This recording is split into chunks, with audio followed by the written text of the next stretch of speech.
Let's observe a minute's silence for Nigerians who lost their lives during the recently concluded national election. May they find eternal rest in the bosom of their Maker. Crazy demonstration of them all crazy. Followers of our political event will be watching with disbelief in year 2023 the unnecessary ethnic squabbles between the Igbos and Yorubas over the events that happened during the presidential and governorship election in Lagos. While these events are not new, as the political fight between the three major ethnic tribes in Nigeria dates back to pre-colonial era, some have, however, argued that what happened in Lagos on the 25th was impunity taken too far.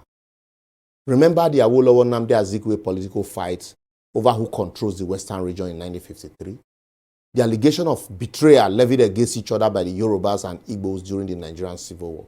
And then lastly, not too long ago, the Lagos Lagoon threat to the Igbos by the Oba of Lagos in 2015. So not be today these people, they fight over politics and control.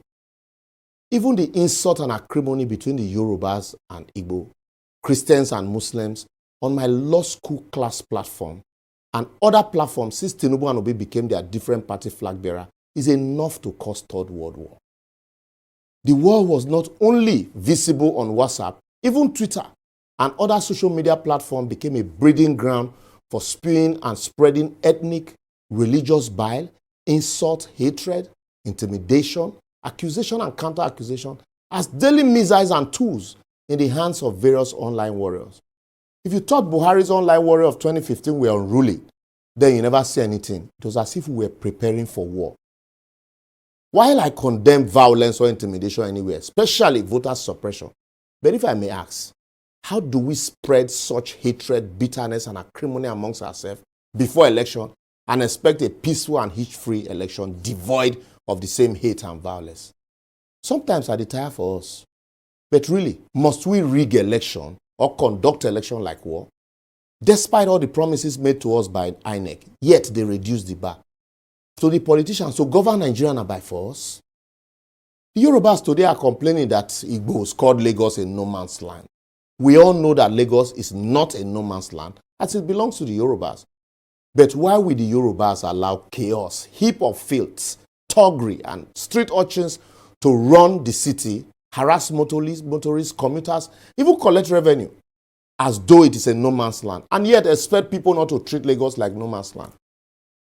The Igbos are complaining about voter suppression in Lagos, but they forgot conveniently the violence, harassment, sit at home, harassing, burning of INEC offices and voters' intimidation and suppression that happened in the East during the recently election, even in Aba and Imo, to the extent that unknown gunmen were used to harass and kill perceived political opponents and settle political scores.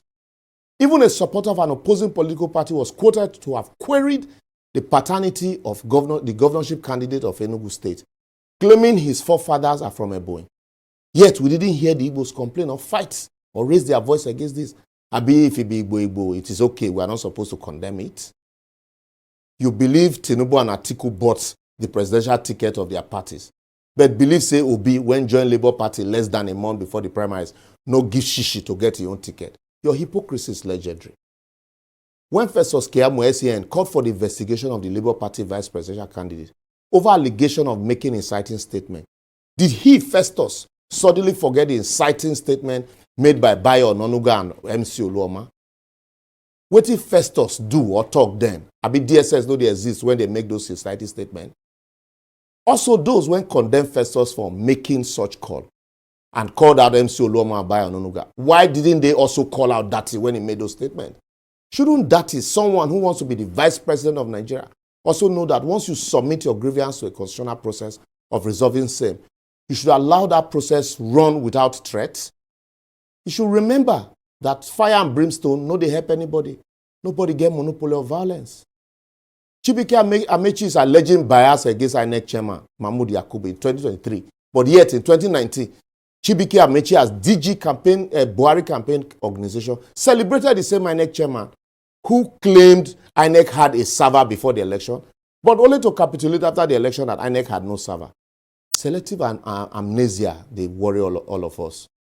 Olisa Gbakoba say him lose faith in the judiciary to dispense justice. It was in his time as NBA president that Kayode Esho, Justice of the Supreme Court of blessed memory, said senior advocate were the conveyor belt of the cash for bribing judges. Wetin him do then? When it's convenient, they will get faith. When it is not convenient, they will lose faith. I beg you, we all collectively destroy and spoil and compromise our institution. I agree that if you add all the antecedents of corruption against the judiciary in Nigeria, it is very tempting to pronounce every judge or CJN or Nigerians guilty of corruption. But to allow a social media mob attack on the CJN because of some baseless, unsubstantiated accusation is the height of impunity. But in all, I'm not sorry for APC and the president-elect. After all, they did the same thing to Justice Onoge, supported by some even senior lawyers. So why are they crying today? I will therefore advocate. We all need to change our ways and attitude if we must build a credible society and have a credible election. We must genuinely be ready to interrogate and change not just the process, but our attitude to election. Not like a APC change that condemn PDP election, but is now conducting worse election. Because you can't grow up feeding fat from a rigged society where manipulation, kickback, corruption, settlement, bribery, and fraudulent practices is a daily consumable and celebrated, and expect a credible election. You can't prepare for election as though you are preparing for war with insult, threat, and killing, like who they go on, and then complain when they do the election like war. Leave these politicians, they are all the same. Like I say, don't die in their war, for you have no inheritance in their estate. After all, only 2 minutes silence, they will hold for you. That is if they will remember, say you die. If you start, they will even run, leave you with their family, and leave me and you here. Well, make a note to verse. That's all we can take for today. Until next week, catch up with us on all our social media platforms shown on your screen. Don't only condemn failure when it's against you. Condemn it whether you are a beneficiary or not. Let's all collectively change our ways. See you next week.